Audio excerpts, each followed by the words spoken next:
Say dumb?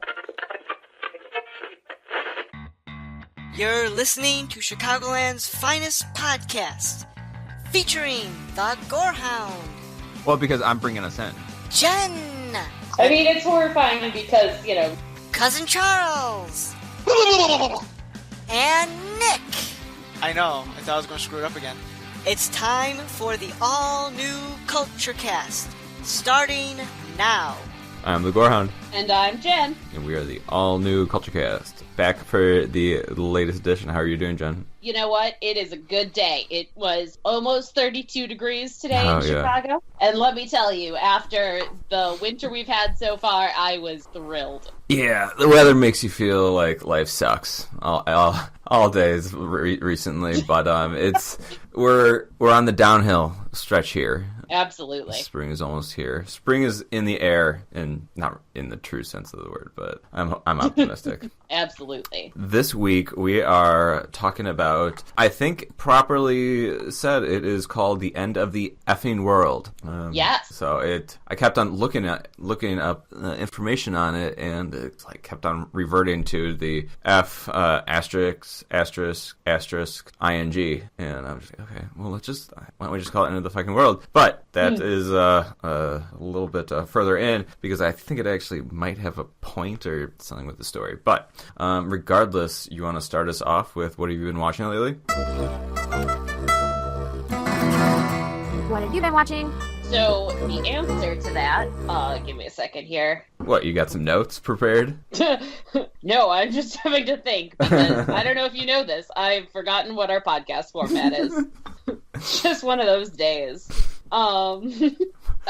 So, well, I'll start us off. You start. I am a little bit ashamed to admit, but it was yesterday being Wednesday, and comes 8:15, and me and the Graveyard Queen were just doing chores, eating dinner and whatnot, and she's like, "Oh, Vikings is on." I was like, "What?" And if you didn't know, Vikings is on after X-Files, and Sure. so I had missed it. And I was really looking forward to watching X-Files, so I ended up... I haven't seen the latest episode, and I'm quite ashamed, because it's the only show that I like watching now.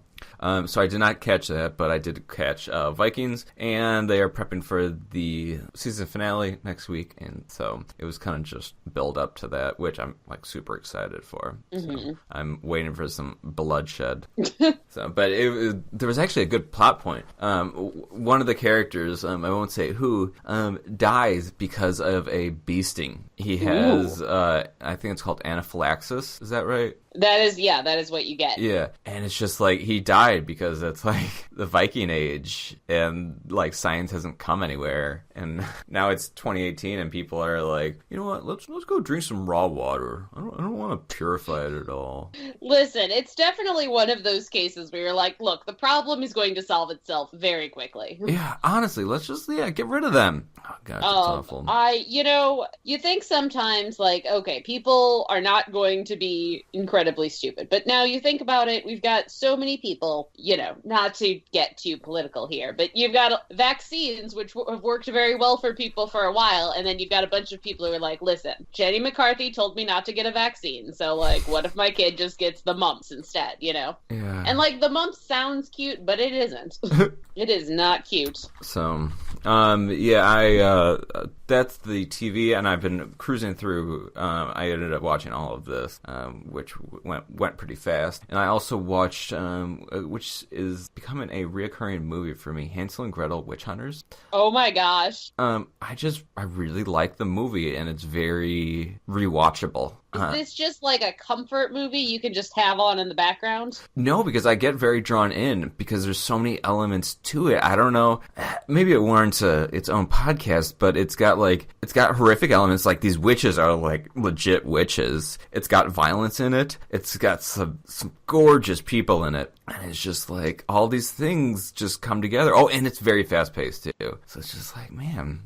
So it's odd. I don't really know if it's a good movie or not. I just know that I love that movie, and I catch myself watching it quite frequently now.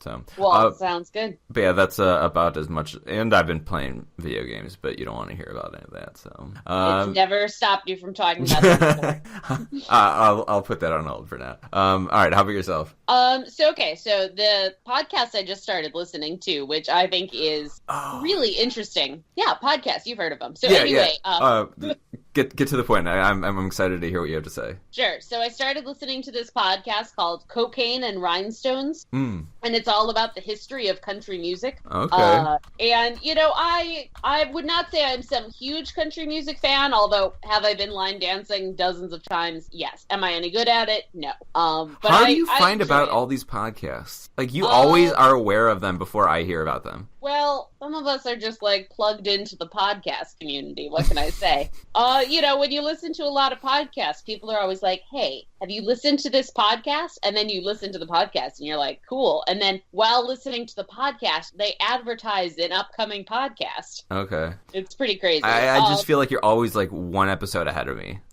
Thank you. But I'll get there. Everything's a contest. So anyway, it is fascinating because, of course, country music is one of those things that has just amazing characters. It's a relatively small amount of people, and the people who are in them are all, the people in this community of country singers they are characters. They are, there's a lot going on there. There's a lot of interesting social dynamics, and, one of the most interesting episodes they did was actually about Loretta Lynn's song, The Pill. And the host of the thing goes through all of, this song that got banned from country stations is about a woman singing about the pill, but she was not the first person in country music to sing about birth control. But she was the first woman to sing about it, and to sing about it as, thank God I have this because now I can have sex with my husband without worrying, as opposed to being like ashamed or otherwise. So she ended up getting banned when there were all these singers who had not gotten banned for, similar sentiment. All of them male, of course. So anyway, that's probably been my favorite episode so far, but it's what is very good. What is your opinion on country music regardless? So like I said, I wouldn't call myself like a super fan or anything, but I keep it in regular rotation. I think that recent country music has gotten very bro-y, like it definitely hit like peak bro in like 2014, and that got very tiring. With the Florida-Georgia line? You know what? If I could just hit them with a car, I probably would. They're probably nice guys, but their songs are terrible. Yeah, because I really don't like the new stuff. And I'm looking at the recent episodes for this Cocaine and Rhinestones, and all of these seem like older artists. They are a lot of older artists, and so I think that's what makes it, even more fascinating. Right, that's intriguing, because I used to hate country music, but then I ended up working in Alabama for a month, and there were like a lot of radio stations that were just like legit country. Man, this is like because up in Chicagoland, you don't really only hear like radio country that's just like the popular stuff. And when I was down there, it's like, this is legit, and I kind of like took it back with me. Yeah, no, I think that's great. Like I said, I think country music can be a lot of fun, and if you've never been line dancing, you should definitely go at least once. Bust out your cowboy boots. I don't have cowboy boots, so I use sneakers. But even if you don't have cowboy boots, it can be a lot of fun. Yeah. I also I've been listening. I actually finished off. No, not nearly finished off, but there's this one I've been listening to for a while. It's called Steal the Stars. Have you heard of that? Oh. It's a scripted podcast about, it's like an alien crashed, and now it's in a hangar, and it's like dead, and they're trying to like revive it or harness its energy, and then some of the workers decide to go rogue and like sell it, like capture it and then sell it, and just hijinks ensue. I was intrigued with it because it's got aliens in it, but it wasn't very good. Like, the ending was disappointing. But I stuck through it, and I really, it follows this like central character who's a girl, and I really did not like her because she was just like so bossy, and I know like that was her position, but I'm like, be nice.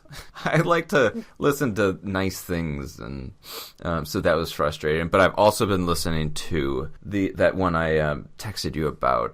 Heaven's Gate podcast. Heaven's Gate. Yes, and I listened to that as it was coming out. Like, I listened every week. Yes, I'd love to tell you that's what. an older one. I mean, it came out like 3 months ago. Oh, okay. Okay, so I'm always a little bit behind. Always a little bit behind. And let me tell you, I love Heaven's Gate, because as somebody who, the Resident Murder podcast, and right, because I was thinking, like, this might be like an door opening for me. Like, I might be able to get into this. But my one beef with it was that there wasn't enough alien in it. It was more focusing on, like, how awful and insane are these people, and look at, like, the destruction that they left. But I was, like, intrigued with it because I was like, aliens. Let's talk about the aliens. And it was kind of, like, pushed to the side, and...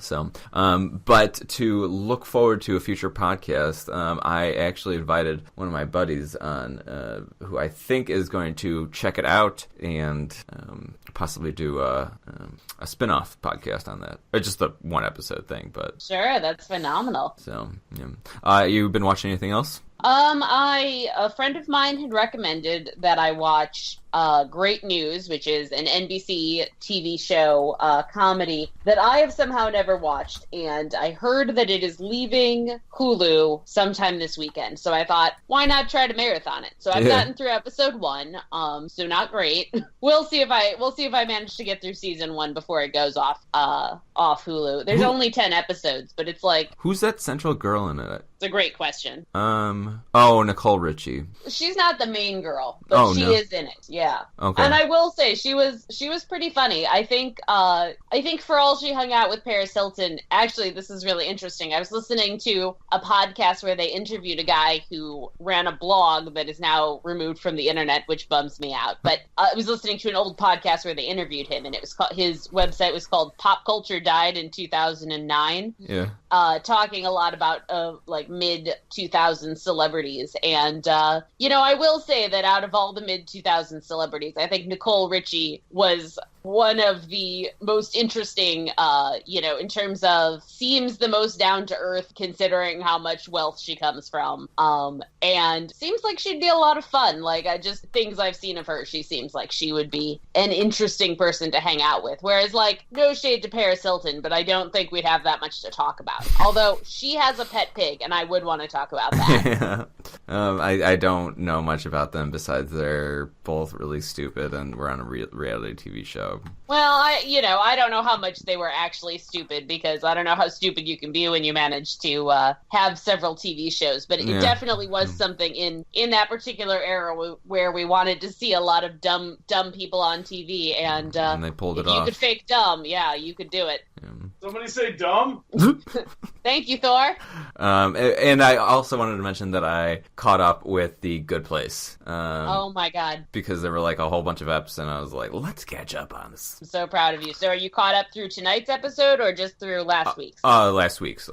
Okay. All right. And yeah, it's I mean, I feel like I can't judge it because it's just like it's a show. It's got a good story. It moves forward, and all the characters are great. Well, maybe at the end of the season we'll have to do like a check-in once we've both watched the end of the season, and we'll kind of compare season 1 and season 2. I can do that. Let's do it. All right, let's jump into the main content. I think we need a new jingle for like, this is the story of the night, something like that. I'll have to get the Graveyard Queen to jump on in for that. So, all right. Amazing.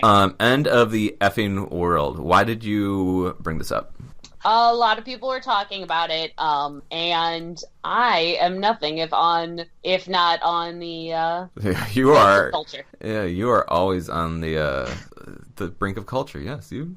Yeah, that's a good description. Yeah, no, a lot of people have been really interested in the show, and I have to say, like, I think it's very like well produced, very gorgeous to look at, and I can see why it's taking a lot of people by storm. Yeah. When was this released to Netflix? Do you know? Oh gosh, it can't have been more than like 2 weeks ago. Okay, so it's pretty recent. Because I know nothing about this. I was actually going to go into this completely blank, but I was so intrigued with it because I was like, I don't know if I could watch like 3 episodes of like just something like really dry and serious or something, because I had no idea what it was about. Very British. And so I looked it up, and I just read that it was a dark comedy. I was like, okay, I can do that. And the fact that the episodes were 20 minutes, I was like, shit, I love this. So, but yeah, this is actually, I haven't heard anything about it. I just knew the 1 minute internet search, there was like a whole bunch of stuff. And so correct me if I'm wrong or if you know otherwise, but this is based off of a British TV show, which is based off comics. This is a British TV show, and I believe it's based off a comic or a comic novel, graphic novel. Okay. Yeah. Yeah, same thing. Well, I don't know if it's the same thing, but can't believe you, a nerd, said that. I mean, comics, graphic novels. Yeah, yes. I feel like you just like went to the internet and you're like, "Come at me, bro. What should we do about it?" Yeah, yes, I would make that distinction between like Persepolis and like Fantastic Four. There's like a stark contrast between them. But I guess, albeit like I've never actually like held one like end of the effing world comic strip in my hand. So whether it's a graphic novel or comic, so but you just watched the first 3 episodes, right? Yes. Okay. Yes. To be fair, I was thinking about it because you had said, "Okay, let's watch the first 3 episodes." So I watched the first 3 episodes, and then you watched the whole thing. And I thought, this reminds me of when we listened to S-Town, and right. Nick and I listened to the whole thing, and you only listened to the first 3. Right.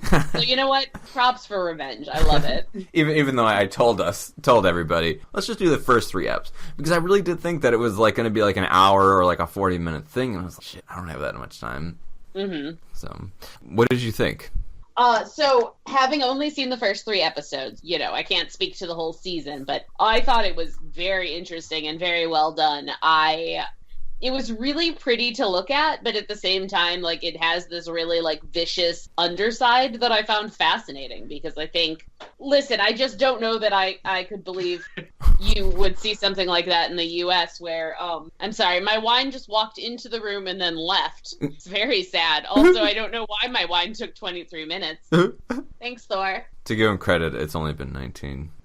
Perfect. So anyway, so I thought it was very interesting, kind of, and we can talk a little bit more about this, but sort of the difference between, like, what if this had tried to be on American TV? And the answer is no effing way would that have happened. Oh yeah, on actual TV, like right.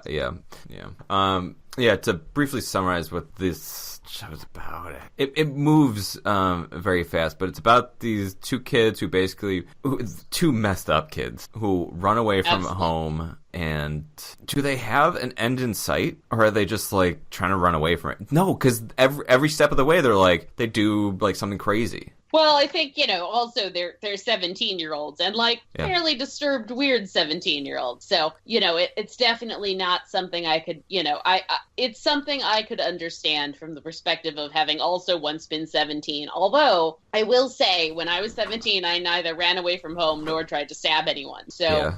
I think that might be the big difference, like I was just like fun, and I went to a lot of clubs. I have never been to a club after before. School clubs. I just wanted to clarify. Okay. I don't mean I was sneaking into like bars underage.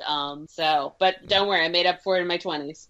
So I guess the premise of the show is really very simple. 2 messed up teens who are running away from everything and pretty much causing chaos wherever they go. So, yeah. So I enjoyed this. It went very fast, but every single episode is completely different, and I realized that every episode is completely different.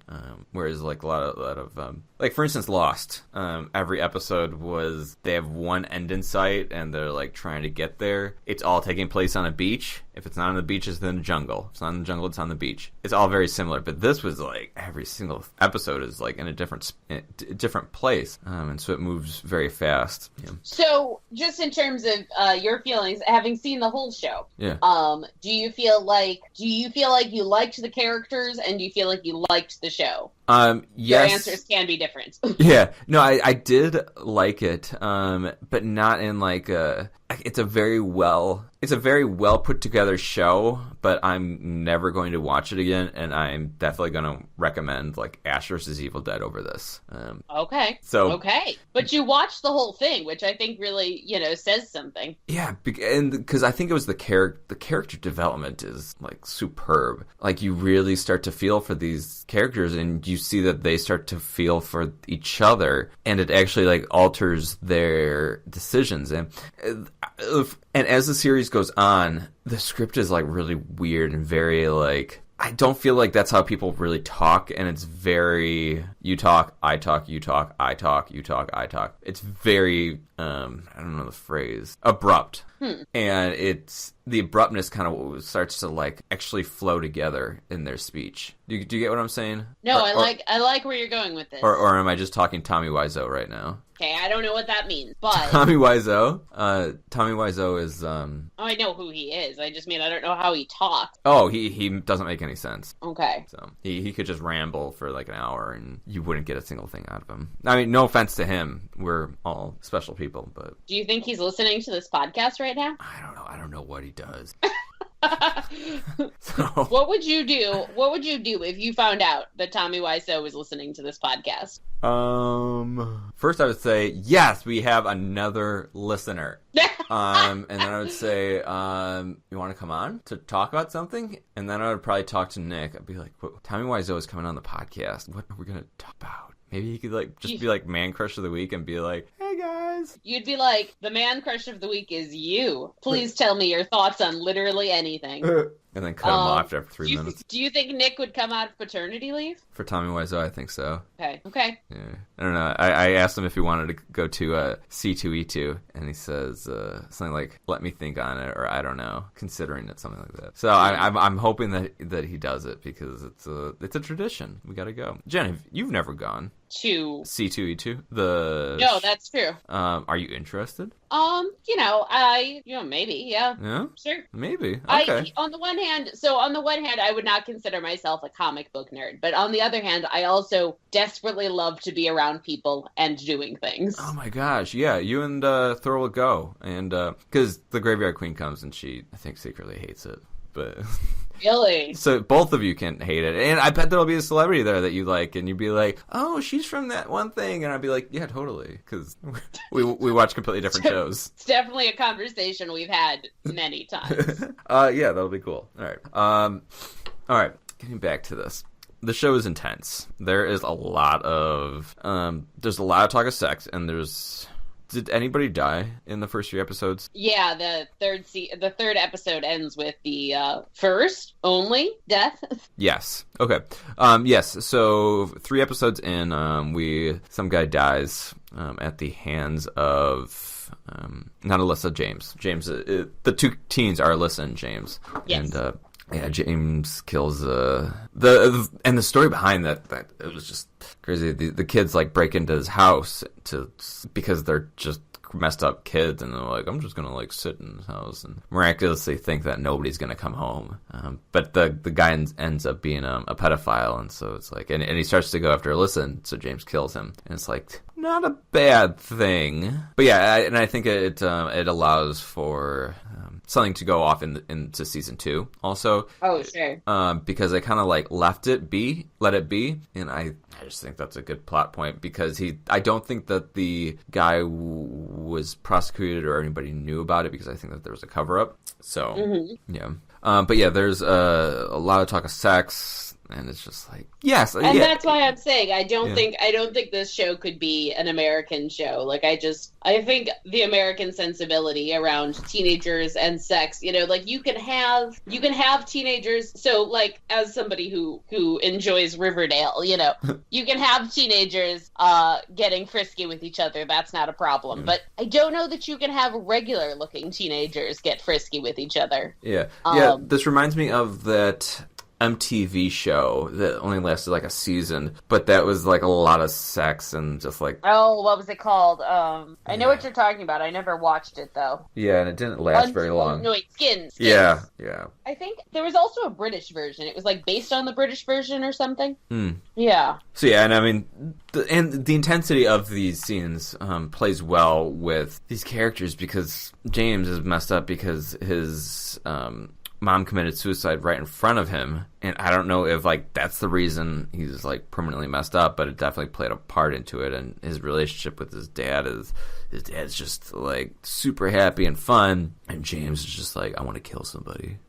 So, and Alyssa is, I think Alyssa's attitude is well-deserved because of the way that her stepfather treats her and her mom. Oh, absolutely. Like, dude, at that age, it's really not surprising that it would harbor this kind of attitude in Alyssa. Yeah, no, that is, I mean, and I think she's very, she's not just like a teenager you see in a lot of like American stuff where she's just, a little screwed up, but like ultimately loves everybody. Like, she loves her mom, but like ultimately, she's also she has a certain amount of, well, fuck, let's just do it, and Yeah. I think that's pretty fascinating. Yeah, she really does care for her mom, but she knows that her mom is just holding her back, and she gets to the point where it's like, my family is not worth it compared to, living life. And so she decides, like, what's better is to live life rather than,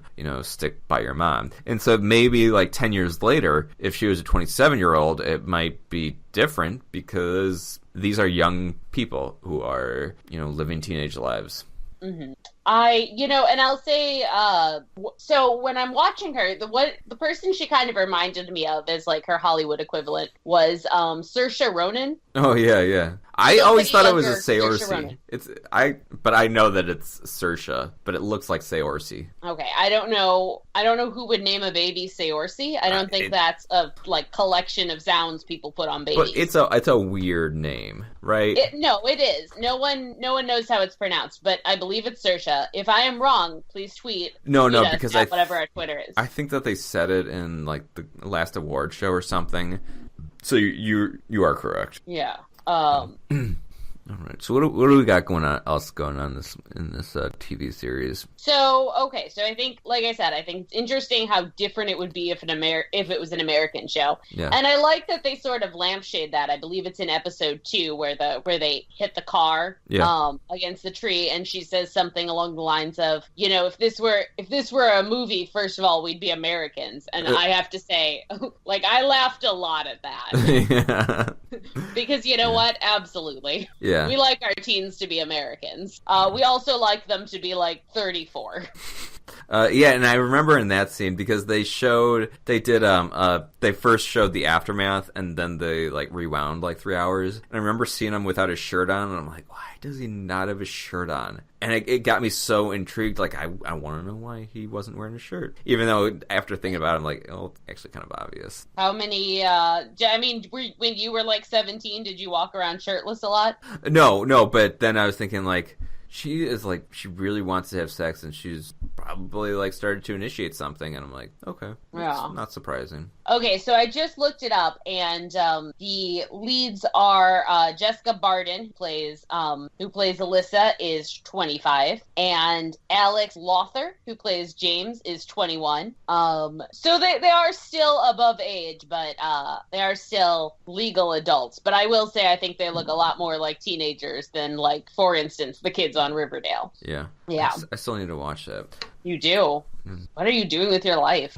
Oh, yes. And I remember while looking this up, I saw that Alex Lothar is from a Black Mirror episode. And I don't remember... Actually, I think I do remember what this one was. Have you watched any of the Black Mirrors? No, everyone talks about it all the time. It's super intense. And I feel like I'm missing this big cultural conversation. Actually, if I was going to... I've heard you can sort of pick and choose your episodes. And if I I would watch the episode with the Get Out guy. Oh, and also the one with the lesbian. He was in that. Yeah, he actually has not had a lot of prominent roles, but he was in an episode of Black Mirror, and I thought, I could watch an episode of Black Mirror, and then I did not. Been like a year. Yeah, and the Black Mirror episodes are like super intense, but they are very drawing on you. It's just like, holy shit, how could this... Like, they are brilliant in the way that they juxtapose like themes against like items or just like people being in these situations. What? So, but the girl, Alyssa, has she been in anything? Let's see. I pulled up her biography. Jessica Barden. She is an English actress from Northerwall, North Yorkshire, England. I think that anywhere outside of London is pretend. Let's see. She's been in some TV shows I've never heard of. Some other TV shows I've never heard of. She was in The Lobster. That was a pretty horrifying movie. That was. Oh my god, I remember her character. She was Nosebleed Woman. Did you see The Lobster? Yes, I did. I don't recall that character, but now I'm intrigued. I thought The Lobster was like really good world building for the first half, and then it just devolves, and the ending was horrifying to me. I mean, it really did go off on a tangent. Absolutely. Yeah, that movie, I think that movie was just beyond analysis for me, because I was like, okay, I just wanted to watch it so I knew what it was about, and I was like, okay, I'm just going to leave it at that. But what a weird universe they developed in that. It was. I thought it was very interesting. I would have watched 17 movies about a world where, like, you have to fall in love in 45 days or else you're going to get turned into an animal. Yeah. Like, what a fascinating, like, and I felt the same way. It was directed by the same guy that did Dogtooth. Have you ever seen Dogtooth? No. That is another one where I was like, oh, that had a lot more incest than I thought it would, just like in terms of like the amount of incest I was assuming would be in the movie. It was more. So I watched that, and it was, really interesting world building, and again, just very horrifying. There were scenes where, to this day, I still think about them in my nightmares. Of Dogtooth? Oh, yeah. And that got nominated for an Oscar, and I was just like, what? I remember hearing about it, and there comes a time when there's a movie that's just like way too intense. Like I feel like it's intense for the sake of being intense. Because I watched Last House on the Left, the original, and it was just like, have you seen it or have you heard of it? I don't think so. It's a really intense movie where it's, like I said, I feel like it's being intense for the sake of being intense. Where there's just like a rape scene that's just like as slow as can be, and it's just awful. And yes, they get revenge, but I feel like it feels exploitative. Right, and the revenge isn't like well suited. Like unlike in like Korean revenge films where it's like 10 minutes of violence and then like an hour and a half worth of just like revenge. Like that is like well deserved. That's like the amount of due credit that you're supposed to give to somebody in a revenge film. But in this, it was just really bad. I was like, at this point, I think I don't want to push the limit anymore. Yep, fair enough. And I was just like, I'm kind of glad I hit that, because it's just, and I don't really want to encourage people to make intense movies. Like, yes, there is a commentary for this, but keep it out of cinema. Like, cinema is still supposed to be fun and entertaining. That isn't. So here's my question to relate back to the end of the effing world. Yeah. Now, this movie features this movie. It feels a little bit cinematic for a TV show. I think that's why I keep thinking it's a movie, Yeah. It definitely is cinematic in ways that I just don't see in a lot of television. So in terms of the end of the effing world, do you feel like some of the violence and, for instance, at the beginning of the show, James fantasizes about slitting Alyssa's throat, and he has a lot of visions of her covered in blood and oh, I'm thinking about the sound she makes when she dies. Did that feel exploitative to you? No, because at the end, it kind of brings it all together. First off, the ending was great. It was solid. I can get behind this because, are you fine with minor spoilers? Yeah, go for it. Okay. I feel like James comes out as the hero in this entire TV series, and it is a huge character reverse, because at the beginning you're like, this guy's insane. He's just out to hurt people, and in the end, he's straight up martyred himself for this, and I'm like, that is awesome. And so you see this is what he started off as, is a really screwed up teen who really had no outlet for anything, and then he meets this other teen who's just I hate life, I hate everything about it. And so they hate each other at the beginning, but then it just develops into this love in a very odd way, but at the same time it works. So in the violence, it wasn't too bad, because they pushed it and they were like, okay, you guys got the point, let's move on, and immediately within a minute you're 3 scenes ahead. So Yeah. So now, as somebody who has seen this but says he would never go back to it, should I finish the show? Oh, yeah. Yeah, because Okay. the ending is rewarding. Like, it's still frustrating, and there's still some, like, intense scenes, but it's worth it. And I hear that they're making a sequel to it. Oh, wow. Like a second season or like a different story? I don't know, but I'm intrigued now. Yeah, and we should say that this is a Netflix series, so we're kind of keeping with the Netflix flow. I don't know how long we could keep on going with Netflix movies. Yeah, well, it seems like they're releasing something every other minute. Yeah, so it's probably already all filmed. I don't know. I would have to dig a little bit deeper. But I'm sure that they can use the same character.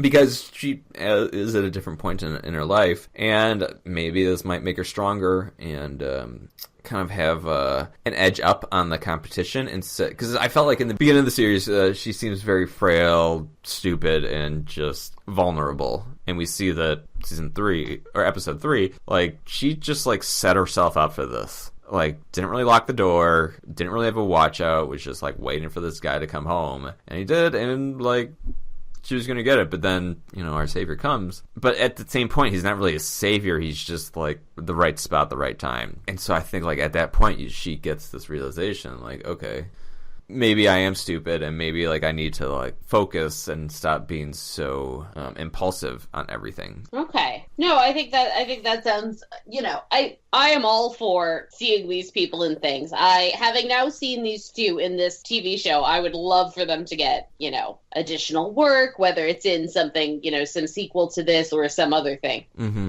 Yeah, they were very iconic looking. I mean, it's... And they do go through... Well, Alyssa goes through a change halfway through, which is very significant. She, like, dyes her hair and cuts her hair and switches outfit completely. James, I don't think as much. Like, I couldn't really tell how he was, like, trying to hide from the law. Mm-hmm. But that change did signify, like, a change in behavior for both of them. Right. Which worked very well. So I'm intrigued. I'm interested to know what the difference is between the End of the Effing World, the Netflix version. Oh, actually, no, it's not even. Is this the British film or the British TV series?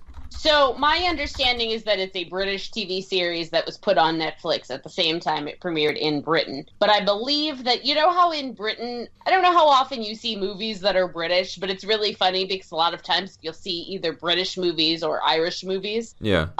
They will have, like, a note in the credits about how the movie was paid for by, like the Irish Movie Fund or, like, the British Lottery, and you're just like, what? Yeah. Okay, so looking at some screenshots, it looks like that is accurate in that it was released in Britain and on Netflix around the same time. I was thinking maybe it was like an Office situation where it was. No, I think my understanding Right. is that this was the British. I mean, they're definitely British for one thing, but my understanding is that this was all one series that also premiered on Netflix. Yeah. But I will say I also very rarely understand how TV works as it, like, crosses cultures. So Yeah.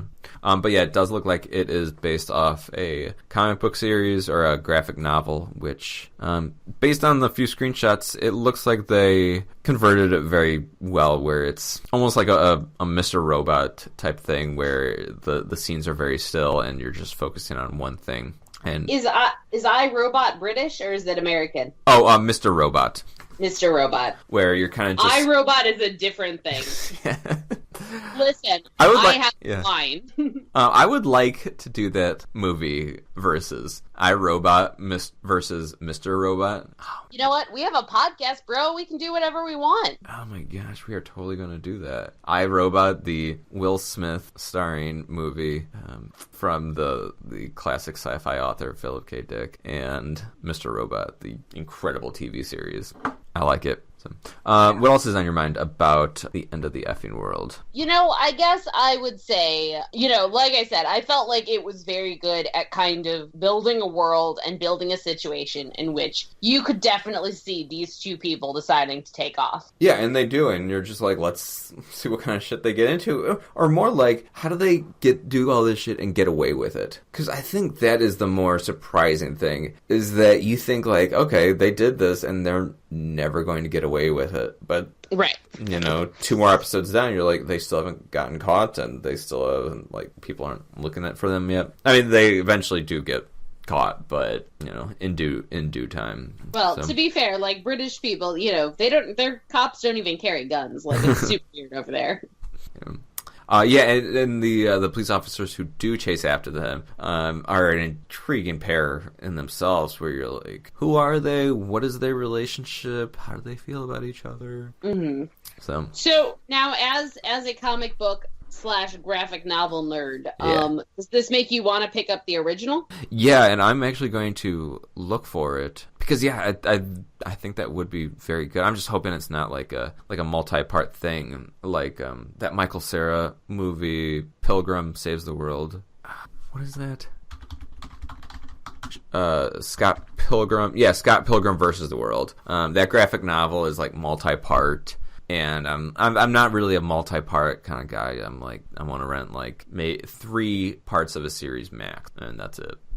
But yeah, I am going to check this out, and maybe I'll have a follow-up review on it. Though that would be interrupting my New Year's resolution, which is to read 3 books and to finish off all my unread comics. Now, wasn't that your plan for 2017 as well? Yes. In addition to 2017, it was to run 2 10Ks, which I did, but I did not read all of my books or my comics, and so I'm just going to do the same exact thing this year, except for the running, because I don't think that'll be too difficult. I found that it wasn't difficult at all, so... Oh, good. Yeah. Now, did you read your 3 books as you said you would? No, I am still on my 3rd one, which is that Anna Faris book, but I'm very close to being finished. It's a busy world, and I was sick for like many weeks. So, and when you're sick and not comfortable, it's just like I can't get myself to read. I don't get sick too often because I don't believe in it. But every time I do, I'm like, this will be the day I finally I have this fantasy, like, not to get too dirty here, but I have this fantasy that like one day I break my leg and I spend 6 weeks at home and I finally watch Mad Men. Yeah, because that would be enough time to watch all of it. Excellent. Yeah. I don't know where I read this, but I found that if you play your TV, like theoretically, if you play your TV at like 1.25 times faster than you usually do, you don't notice anything different about it. So you could like potentially like play it at 1.25 or 1.5 times faster than you normally would, and it doesn't ruin like the value of the experience. And I was like, that's very interesting, and I would kind of like to do that, because there's a lot of times where I'm just like, I just want to watch this. Like the Christmas Prince would have been fantastic if we could have just like cut that down a bit, so like we get the point of it, we're done. So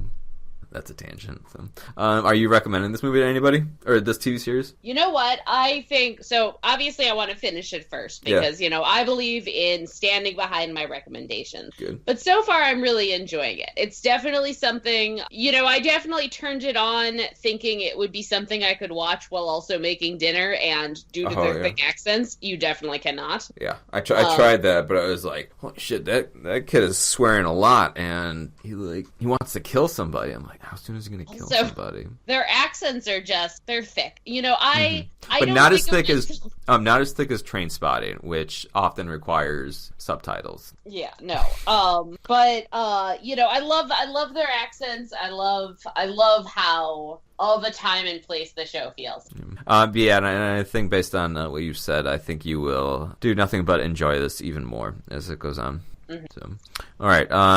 You have anything else on your mind? No, I think that's all of my thoughts on the movie. On the TV show. Same thing. Do you have any final closing thoughts? Like, overall, who do you feel this TV show was made for? Oh, who was it made for? Right. the graphic novel was probably made because of somebody's own experience. And because at that young age, like, kids are crazy and they have nothing holding them back. And this is really two kids that aren't holding back. I don't quite grasp the title, The End of the Fucking World, because it's not apocalyptic. And it might just be a little bit too deep for me. But these kids are just... It's a metaphor, dude. No, just kidding. I don't know. Yeah, it's just like, okay. Oh, and I did notice that they didn't need to put 3 X's in fucking. They could have just put 1 X, but they put 3, and I think that was to symbolize, like, the amount of sex that was on their minds throughout the series. So I thought a little bit deeper into that one. But yeah, these characters were enthralling as to what they were going to do, or even what they were going to say next, because it was just so spontaneous and abrupt, and I was just like, wow, that's good. So, yeah, after talking about it, I think I would recommend this to somebody because it is really good at how the story flows and how their characters really grow to love one each other. And it's, I mean, I don't encourage anybody to be this insane or do anything that they do. But... I did feel like as I was watching it, I just wanted to be like, listen, Alicia, I love you so much. Please don't date someone who's fantasizing about murdering you the whole time. Like, it's very hard as a woman to know if men want to murder you. And I would recommend that anyone who is thinking about dating watch the Crazy Ex-Girlfriend song. Oh my gosh, hold on. Let me look up what it was called. I'm sorry, I've had a lot of wine. Crazy Ex-Girlfriend song? They had a song, and it was called Sex with a Stranger, Crazy Ex-Girlfriend. Yeah. So you can go ahead and Google that. You'll pull it up. It's basically a parody of a Beyonce song. Okay. And it is phenomenal. And it's all about the main character from the show taking a stranger home and, like, hoping he's not a murderer. So is Crazy Ex-Girlfriend like a spoof band? Do you not know what Crazy... Have I never talked about Crazy Ex-Girlfriend? It's a TV show about a woman who's like, she lives in New York and she's sad. And she runs into an ex-boyfriend of hers from summer camp from when she was 16. And he's like, hey, yeah, I'm moving back to West Covina. And she moves to West Covina because she's a little nuts. And also because she's like, listen, last time I was happy, I was dating Josh. And Josh is in West Covina, so I'm going to go to West Covina. And, which is a real place, by the way. It's like 4 hours from the beach. And it's all about her kind of like making friends and like living in this city and trying to date Josh, you know, who's sort of a symbol for like this lost love of hers. Anyway, and the whole thing's a musical. It's all original music. That is how the songs play into it. Absolutely. So it's like, you know, it's a little bit of a parody, but it's also like an original musical number about how you're worried that if you have sex with a stranger, he's definitely going to kill you. Yeah. I could see this being right up your alley, honestly. Absolutely. I definitely have a story about the song that may be too dirty for the podcast, but I'm sorry. 2015. How did Crazy Ex-Girlfriend get? Oh, because you shouldn't date crazy people. Gotcha. Yeah, absolutely. So, like, my recommendation to people, like, watch the show. Don't think that you can fix psychopaths. Yes, because this is a completely illogical relationship where you have two negative people, and logically, you think that they would just, like, become, like, an even greater negative. But instead, like, two negatives make a positive in this instance. Right. Absolutely. So, all right, well, I think that got all of our thoughts out. And until next time, I am the Gorehound. And I'm Jen. And we are the all-new CultureCast. Catch you next week. You've been listening to the all-new CultureCast. Check out our blog at znculturecast.wordpress.com. Send us an email at nick.culturecast@gmail.com. We'd love to hear your feedback, comments, and requests. Follow us on social media. Theme music by bensound.com. The all-new CultureCast, a saltwater production. Original material copyright 2018. Thanks for listening.